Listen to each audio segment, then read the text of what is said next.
அன்பானவர்களே, இன்னைக்கு நம்மளுடைய சிந்தனைக்குள்ளார கொடுக்கக்கூடிய விஷயம் மகிழ்ச்சிக்கான ரகசிய திறவுகோலின் 3 நுட்பங்கள். இதுதாங்க நம்ம இன்னைக்கு சிந்திக்க போறோம். இந்த சிந்தனை ஓஷோவினுடைய சிந்தனை துளிகள் இருந்து தாங்க எடுத்து நம்ம சிந்திக்க போறோம்.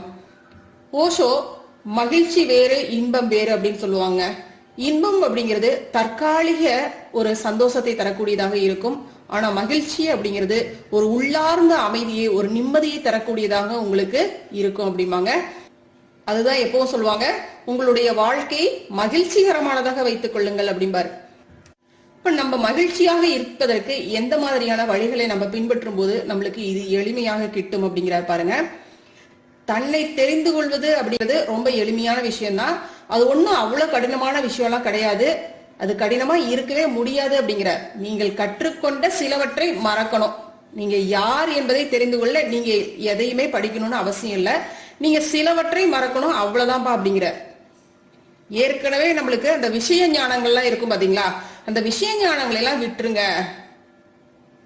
உங்களை நீங்க யாருன்னு தெரிஞ்சுக்குங்க, அது போதும் நீங்க மகிழ்ச்சியா இருக்கிறதுக்கு அப்படிங்கிறாங்க. இதுக்கு ஒரு 3 விஷயத்த சொல்றாங்க. முதல்ல பொருட்கள் மீது இருக்கக்கூடிய அக்கறையை துறந்துருங்க. இரண்டாவது, உங்களுடைய யோசனைகள் மீது இருக்கக்கூடிய ஆர்வத்தை மறந்துருங்க. மூணாவதா, தானாகவே நடக்கும். இந்த 2 விஷயங்களை நீங்க பண்ணிட்டீங்க அப்படின்னா மூணாவது தானாக நடக்கும். அதுதாங்க சாட்சி பாவம். நம்மளையே உற்று நோக்கி உள்ள என்ன நடக்குது, இந்த மனம் என்ன பண்ணுது அப்படிங்கறத பாப்போம் இல்லைங்களா. இந்த 2 விஷயங்களை திறந்துட்டோம் அப்படின்னா மூணாவது விஷயம் தானாக நடக்கும் அப்படிங்கிறாங்க. இத விளக்கமா நம்மளுக்கு சொல்றாங்க பாருங்க, எப்படி பண்ணணும் அப்படிங்கிறது. இந்த 3 விஷயங்களும் எப்படி நம்மளுக்கு நடக்கும், எப்படி இது சாத்தியம் அப்படிங்கறத தெளிவா சொல்றாங்க பாருங்க. முதல் விஷயத்த எடுத்துக்க சொல்றாரு. அதாவது நீங்க விஷயங்களை பார்க்க ஆரம்பிக்கிறீர்கள். முதல்ல நீங்க விஷயங்களை பார்க்க ஆரம்பிக்கிறீங்க. மௌனமாக உட்கார்ந்து ஒரு மரத்தை பாருங்க, அதை கவனிங்க. அதை பற்றி யோசிக்காதீங்க. அது எந்த மாதிரி மரம் அப்படின்லாம் கேட்காதீங்க. அது அழகா இருக்கா இல்லையா அப்படின்லாம் சொல்லாதீங்க. அது பச்சையா இருக்கா இல்ல காஞ்சு போச்சா, எதுவுமே உங்களுடைய யோசனைக்கு வேண்டாம்.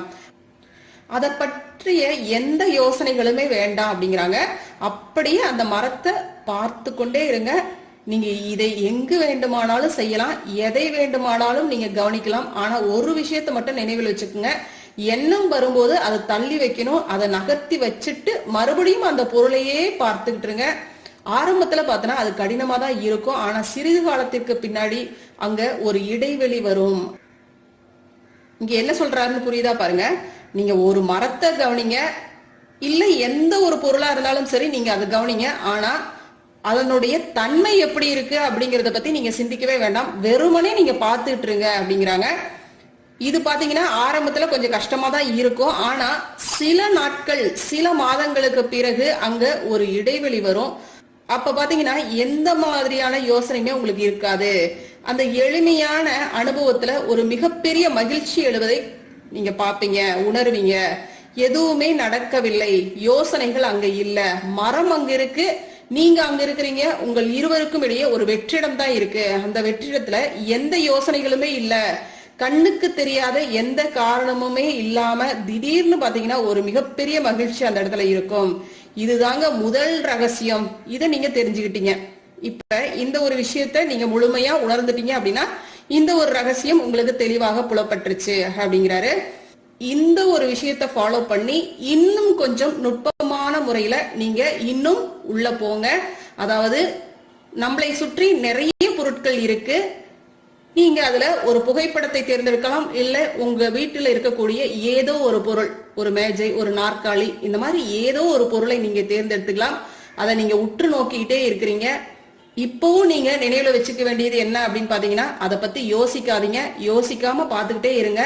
மெதுவாக மெதுவாக அது நடக்கும். எதையும் யோசிக்காமல் இப்ப ஒரு மேஜையே பாக்குறீங்க அப்படின்னா போக போக அந்த மேஜை அங்கு இருக்கு, நீங்களும் அங்கு இருக்கிறீங்க. உங்கள் இருவருக்குள்ளும் எந்த யோசனையும் இல்லை. பிறகு திடீரென்று ஒரு மகிழ்ச்சி வரும் அப்படிங்கிறாங்க. யோசனையற்ற நிலையின் செயல்பாடுதான் மகிழ்ச்சி. மகிழ்ச்சி அங்கே இருக்கிறது. பல்வேறு சிந்தனைகளால் அது அமுக்கப்பட்டிருக்கிறது. யோசனைகள் இல்லாத போது அது நம்மளுக்கு தெளிவாக தெரிகிறது அப்படிங்கிறாங்க. பார்க்கக்கூடியவற்றிலிருந்து ஆரம்பிங்க. பிறகு பழகியவுடன் யோசனைகள் மறைந்து விட்டது என்று ஒரு தருணம் நீங்கள் உணரத் துவங்கியதும் பொருட்கள் மட்டுமே அங்கு இருக்கும். பிறகு இரண்டாவது விஷயத்தை ஆரம்பிக்கலாம் அப்படிங்கிறாங்க. நம்ம முதல்ல பொருட்கள்ல இருந்து தொடங்கி அந்த யோசனைகள் எல்லாம் முழுமையாக அற்று போகும் ஒரு நிலை நம்மளுக்குள்ளார வரும் பொழுது அடுத்தது நம்ம இரண்டாவது விஷயத்த ஆரம்பிக்கலாம் அப்படின்னு ஓஷோ சொல்றாங்க. இப்போது உங்களுடைய கண்களை மூடுங்கள். உங்களுக்கு வரும் ஏதாவது ஒரு எண்ணத்தை கவனியுங்கள். அந்த எண்ணத்தை பற்றி யோசிக்காமல் கவனிங்க அப்படிங்கிறாங்க. இப்ப உங்களுக்கு எடுத்துக்காட்டா ஒரு வீடு வாங்கலாம் அப்படிங்கிற ஒரு எண்ணம் வருது அப்படின்னா அந்த எண்ணத்தை மட்டும் கவனிங்க. அதனோடு முடிச்சு போட்டு அதுக்கப்புறம் பணம் அது இதுன்ட்டு என்ன பண்றது எது பண்றது அப்படின்ற அந்த தொடர் முடிச்சுகள் வேண்டாம் அப்படிங்கிறாங்க. அந்த எண்ணத்தை மட்டும் கவனிங்க. அந்த வீடு வாங்கணும் அப்படிங்கிற அந்த எண்ணம் இருக்கு இல்லைங்களா, அந்த குறிப்பிட்ட பர்டிகுலர் ஒரே ஒரு எண்ணம், அந்த எண்ணத்தை மட்டும் கவனிங்க அப்படிங்கிறாங்க.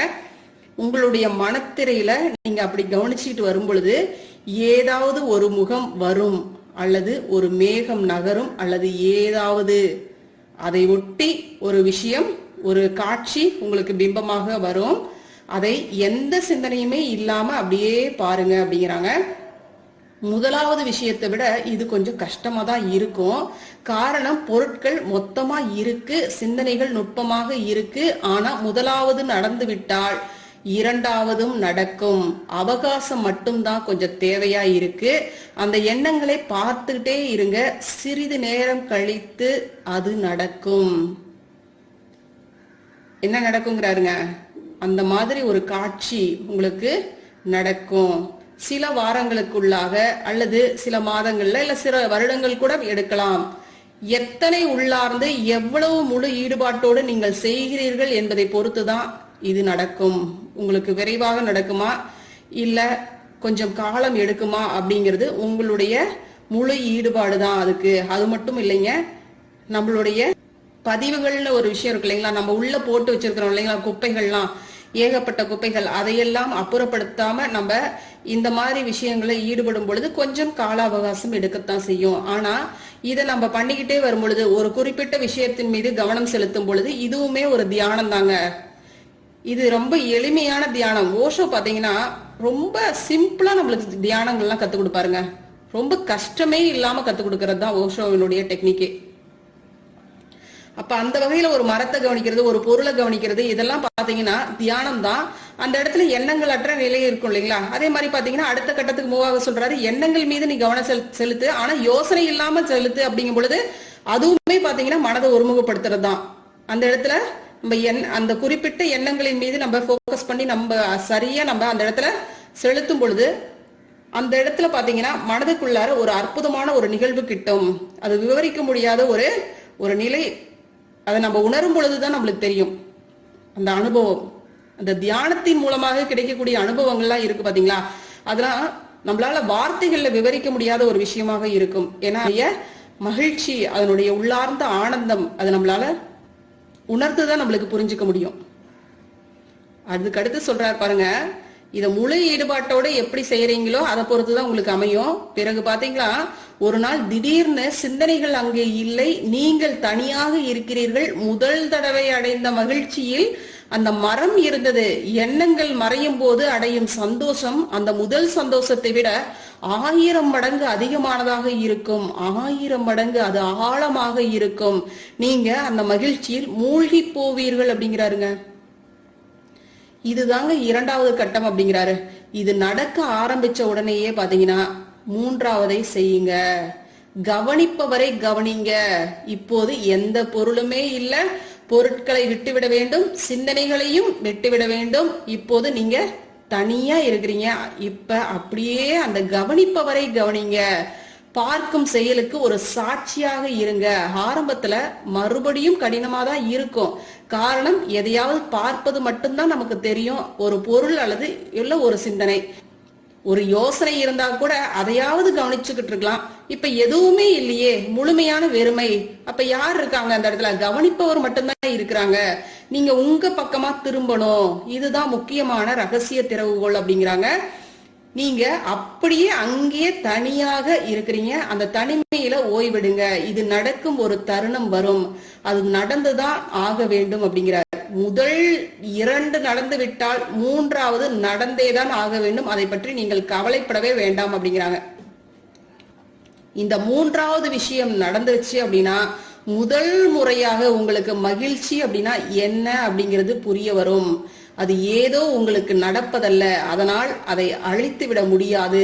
நீங்கள் உங்களுடைய உண்மையான இருத்தல்ல இருக்கிறீங்க, அதுதான் உங்களுடைய அடிப்படை இருத்தல் அப்படிங்கிறார். இப்போது அதை பறித்து கொண்டு விட முடியாது, இப்போது அதை இழக்க வழியே இல்லை. நீங்கள் உங்கள் வீட்டிற்கு வந்து விட்டீர்கள். உங்கள் வீட்டிற்கு அப்படின்னா என்னதுங்க, உங்கள் ஆன்மாவினுடைய புரிதலுக்கு நீங்க வந்துட்டீங்க அப்படிங்கிறாங்க. ரொம்ப ஈஸிங்க. ரொம்ப நம்ம இந்த 2 விஷயங்களை நம்ம ஃபாலோ பண்ணிட்டோம்னு வச்சுக்கோங்க, நம்மள உள்நோக்கி நம்மளை பாக்குறது ரொம்ப ஈஸிங்க. உங்களுக்குள்ளாரே நீங்க உங்களை திருப்புங்க, ரொம்ப ஈஸியா இருக்கும், ரொம்ப எளிமையா இருக்கும். தவம் பண்றவங்களுக்கு ரொம்ப எளிமையாக இது கிட்டும். உங்களை அப்படியே உள் சென்று உங்களுக்குள்ளார நீங்க பார்க்கும் பொழுது அமைதி, பேரானந்த நிம்மதி, பேரானந்த அமைதின்னு சொல்லாங்க, அது கிட்டும் பாருங்க. உங்களையே அப்படியே உள்ள பார்க்கும் பொழுது அந்த ஆன்மாவினுடைய நிலை உங்களுக்கு புரிய வரும். அந்த ஆன்மாவையே நீங்க பாக்குற மாதிரி உங்களுக்கு ஒரு உணர்வு கிட்டும் கண்டிப்பா. இந்த ஒரு நிலை கிட்டிருச்சு அப்படின்னா நம்ம வாழ்க்கையில வரக்கூடிய எந்த விதமான சிக்கலாக இருந்தாலும் சரி, இல்ல எந்த விதமான நிம்மதி தரக்கூடிய மகிழ்ச்சி தரக்கூடிய தருணங்களாக இருந்தாலும் சரி, எல்லாமே சமமாக தான் நம்மளுக்கு தெரியும். எதை கண்டும் நம்ம அஞ்ச மாட்டோம், எதை கண்டும் நம்ம ஆனந்தத்துல துள்ள மாட்டோம். அதுதான் விஷயங்க.